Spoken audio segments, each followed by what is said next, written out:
In today's episode, quite a catastrophe. Sometimes, my users just make sad. Before we get started, make sure to subscribe so you will never miss a video. So let's get started. Quite a catastrophe. We sell metalworking fluids. Metalworking fluids are lubricants that are used in the manufacturing segment when they make components for various machines. Selecting the right fluid means overall increase in productivity and a decrease in rejected components being churned out. Now, we are one of those brands that are quite expensive compared to the local stuff. But, as the saying goes, you get what you pay for. But that also means that many look at the price tag and not the end benefit. This particular story happened about 10 years ago and involved one of our then recently acquired customers. The account was quite big for us with a lot of potential for sales. We had stiff resistance from the maintenance manager who was being aided by the purchase manager. The one guy on our side and willing to try our stuff out was the production manager. But as it was 2 against 1, it was not we were at a stalemate. Eventually, they got themselves a shiny new fancy expensive machine, and wouldn't you know it, our product was recommended by the OEM. And so we get our first order from that company of 2 barrels. Roughly a week after delivery, I get an irate call from the maintenance manager. Now, until that Friday, I have only heard of him, and have seen him once or twice when I have visited the company. I think he felt that we were beneath him or something. The man refused to even acknowledge our presence in the past. So Friday morning, this man has somehow got my number, and has called me yelling at me because that new machine has stopped working, and apparently, according to him at least, it is all the fault of my product. I attempt to try and diagnose the cause of his trouble, only to be yelled at some more and practically ordered to show up at their place and take care of the problem. So fair enough, I, along with one other colleague, go there. It is a long drive to a remote area. As soon as we arrive, we are greeted by quite a welcoming party. At the head is the maintenance manager, full of righteous anger and fury. Gathered around him are 2 salespeople representing the local competition, the purchase manager, the general manager of the unit, and a few assorted hangers-on. I also spot our friendly production manager in the background standing very quietly. As soon as we are within earshot, the maintenance manager starts off with his tirade. "Ah, so you are the people selling this fancy overpriced cutting oil. Come down from your AC offices to teach us, have you?" In my best customer service voice I say, "Sir, I am very sorry that this happened to you, can you please show us the machine?" After a bit more posturing, we are marched through the whole unit, past many of the other older machines that the maintenance manager takes time to show us and point out how they all have been running with no problem whatsoever using the cheaper competitor product. While gesticulating at those 2 reps, he is basically gathering a nice crowd around him as he walks, reveling in the attention he has gained. By the time we have reached the far end of the factory where the new machine is standing, it feels like the whole company is looking at us. My colleague then takes over. "Sir, have you checked the sump tank for contaminants?" he asks. This is a standard enough question in our field, because cutting fluids generally tend to mix in with a lot of other lubricants.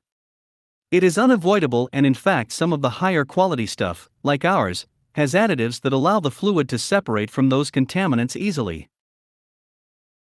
"Of course I have," says the maintenance manager arrogantly.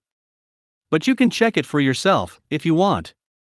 You won't find anything unusual there. I guarantee you whatever is in that tank is there in the tanks of all the other machines. The only difference is your oil." So my colleague goes to the tank. Everyone can see that the tank has not been closed fully. Still, no comments yet since that doesn't seem to be too out of order at the time. As soon as the tank is opened up a bit more, a foul odor fills the immediate area. Still, not too out of the ordinary. Cutting oils and lubricants don't exactly smell nice. Although the odor was a little off. Colleague peers into the depths of the tank, takes a rod that is hanging nearby and slowly fishes out the remains of a cat's corpse. And by remains I mean remains. You don't have to be an expert in cat anatomy to know that parts of that poor kitty's body were missing and were still inside that tank. Everyone recoiled at that sight almost at once. The maintenance manager, who up until that time was ranting about how overpriced we were and how bad our quality was, stopped mid-sentence. And the stench of dead and decomposing cat have now filled the air. We all get away from that area and regroup outside under fresh air while that mess is being cleaned out. The maintenance manager's boss, and the general manager (GM) of the whole plant, is the first to break the awkward silence. "How did a cat get inside that machine?" he asks incredulously. So to answer that, the maintenance manager, production manager, and the two of us all troop down to the GM's office, where we get to see last night's CCTV footage of the cat first jumping onto the tank's lid, and then slipping and falling inside. Kitty tried and failed, escaping many times. It was really disturbing to watch. The only solace was that the camera wasn't terribly high-res and there was no sound. So the GM calls the OEM and puts it on speaker. "A cat," says the guy who had picked up the call. "As in meow meow cat?" GM, rubbing his forehead, "Yes." "Well, okay. We'll send someone over on Monday." Of course, then comes the question, how was that tank left partly open like that? Well, reviewing the footage further shows the maintenance manager doing that opening and then closing it carelessly. Boy, how the tables have turned. Maintenance manager is the one now sweating buckets while the GM looks ready to blow his top. Unfortunately, I did not get to witness the maintenance manager being reamed out because the GM had basically collected himself well enough to ask us to please come by on Monday as well. Both of us were like, "Sure, whatever support you need," and we go. I don't really know what happened to that maintenance manager, but we never really saw him in that company again. What we do know is that the company had to buy an additional 2 barrels from us in order to flush out that machine. They eventually switched to using our products exclusively. Haven't got a single complaint ever since that catastrophe.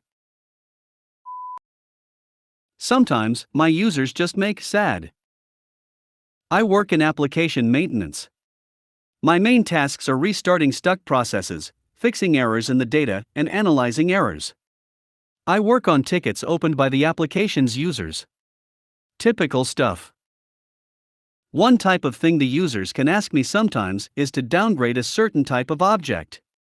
Now, unlike my other tasks, for this one I need a special authorization that can only be given by a small handful of people. That's because downgrading one of those objects can cut off my client's customers from the service my client provides, so someone with the necessary know-how must check if it's actually okay to do it. So this morning I get a ticket asking me to downgrade one such object. There is an attachment to the ticket. Normally this would be the authorization I require, so I check it out. The attachment is an Excel file, in which they pasted a screenshot of the text "I authorize the downgrade of the object." That's it. No name given, and the object isn't explicitly identified. Just the 2 sentences. I don't know if they're genuinely this incompetent, or if they thought it would fool me. I don't know which is worse either.